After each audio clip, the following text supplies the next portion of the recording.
I'm a professor of English, but my PhD is in psychology. And as a psychologist, I know that no question we can imagine, no answer we can begin to fathom is any better than our consciousness, because our consciousness is the only tool we have ultimately to know. And every one of us in this room knows that human consciousness plays tricks on us. So, gentlemen, my question for you is, how do we know, even that we're asking a legitimate question, more or less, that you are providing us with true answers? Dr. Craig? Well, I think that depends on what your tests for truth are. And here I think I would agree with what Vic Stenger said in his opening speech, is that we will use reason and logic coupled with observation to construct our arguments and to test for the truth of the conclusions. A good argument for a conclusion must be logically valid. That is to say, it has to follow the rules of logic, and then the premises must be true. And if the premises are true and the argument is logical, then the conclusion is established as true. So I think what Vic Stenger said was reason and logic coupled with observation will be our guide to truth. Vic, can you tell me why our question is good and your answer is correct? Well, since he agrees with me, that's fine. But I think it has to, one of the problems with logic is, of course, everything that you conclude is already there in the premises. So if you're hiding the premise that God exists, then you can come to no other conclusion except God exists, and vice versa.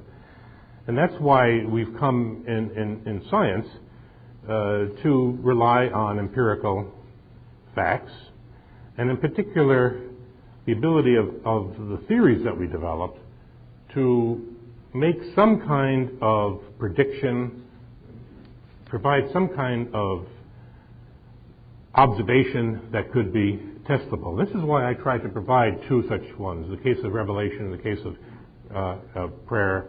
These are phenomena that could be tested scientifically and have been tested scientifically, okay, and provide no evidence. So, Dr. Craig, your first question for Dr. Stenger.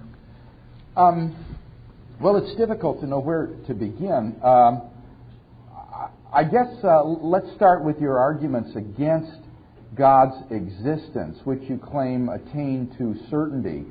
I challenged you to provide for me or for us some sort of clear argument to show that these attributes of God are in fact incompatible with each other. Can you actually do that for us?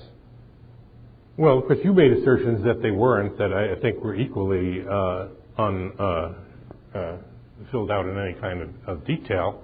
You just basically try to tell me that theologians have solved the problem. Well, they haven't solved the problem in my mind. I don't see how you can reconcile, for example, perfection and the Creator.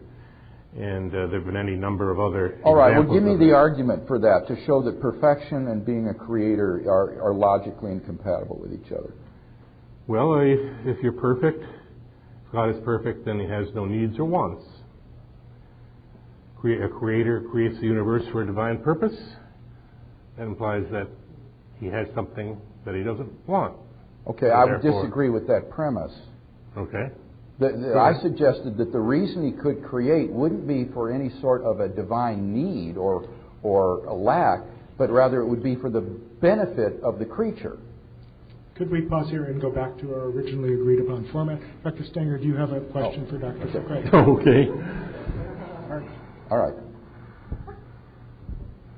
How can you rely on the Bible as a source of morality? Because you're claiming that we get our morality from God, and presumably the Word of God is in the Bible, when there's so much in it that we would consider immoral, that a humanist like myself would consider immoral. The Old Testament in particular has many instances of of rape, of slavery, of murder condoned by God. And even the New Testament, I think, is a bit immoral when Jesus says you have to follow me or else you burn in hell eternally. I don't consider that a very high moral code to live up to. All right, two things I think could be said here. First of all, I wasn't using the Bible as an argument for morality. What I said was that if there isn't any God, then objective moral values don't exist. They're just the socio-biological spin-off of human evolution. But that I think objective values do exist. We sense that in moral experience that things like raping a little child, torturing a child for fun are wrong. And in your speech, you agreed with the first premise. You said there is no evidence for objective morality, that this can just be objectively, naturally explained. So the humanist cannot indict the Bible for being immoral because the naturalist agrees that there isn't any evidence for objective morality. So the minute he starts to indict the Bible as being immoral, he's presupposing a standard of morality to which the Bible has to measure up, which contradicts your No, I argued, I allowed for the possibility that objective morality exists, something that we all agree upon. No, that's not what objective means. Remember, I said objective means something that's valid and binding independently of whether anybody agreed upon it or not. For example, to say the Holocaust was objectively wrong means that it was wrong even if the Nazis had won World War II and brainwashed or exterminated everybody who disagreed with them so that everybody thought the Holocaust was good.